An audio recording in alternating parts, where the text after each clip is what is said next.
ಹುಟ್ಟುಹಬ್ಬದ ಶುಭಾಶಯಗಳು. ಮಂಜಣ್ಣ ಈಗ ಮನೆ ಮಂಜಣ್ಣ ಆಗಿದ್ರು. ಈ ಸಲ ದಾಸಹಳ್ಳಿ ಮಂಜಣ್ಣ ಆಗಿ 28ಕ್ಕೆ ಜಯಶೀಲರಾಗ್ತಾರೆ.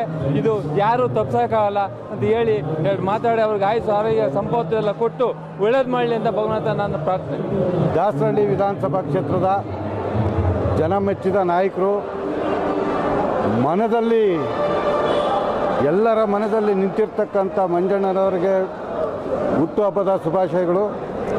ಹಾಗೆಯೇ ಏನು ಒಂದು 28ರ ಚುನಾವಣೆಯಲ್ಲಿ ಎಲ್ಲ ಪಕ್ಷಾತೀತವಾಗಿ ಮಂಜಣ್ಣನ ಬೆಂಬಲಿಸಿ ಅವ್ರನ್ನ ಶಾಸಕ ಸ್ಥಾನಕ್ಕೆ ತಗೊಬಂದು ವಿಧಾನಸೌಧಕ್ಕೆ ಕಳಿಸ್ತಾರೆ ಅನ್ನೋ ನಂಬಿಕೆ ನಮಗೆಲ್ಲ ಕಾರ್ಯಕರ್ತರಿಗೂ ಇದೆ ಮತ್ತು ಎಲ್ಲ ಮತ ಬಾಂಧವರಿಗೂ ಇದೆ.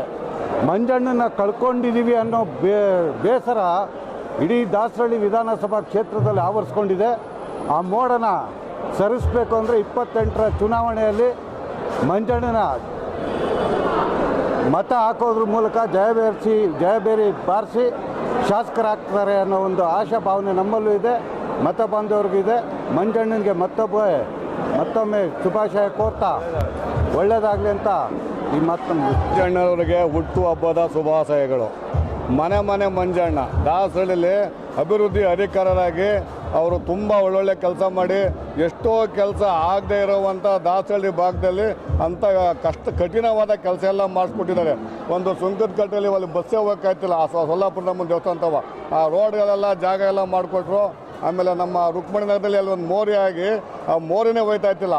ಆ ಮೋರಿಲ್ಲಿ ಬಂದು ಒಂದು ಮೋರಿ ಕಿತ್ತಾಕಿ ಆ ರೋಡೆಲ್ಲ ಹೈವೇ ಎಲ್ಲ ಚೆನ್ನಾಗಿ ಮಾಡ್ತಾಯಿದ್ರು. ಚೆನ್ನಾಗಿ ಕೆಲಸ ಮಾಡಿದ್ದಾರೆ. ಮನೆ ಮಂಜಣ್ಣನ ಕಳ್ಕೊಬಿಟ್ಟವ್ರೆ.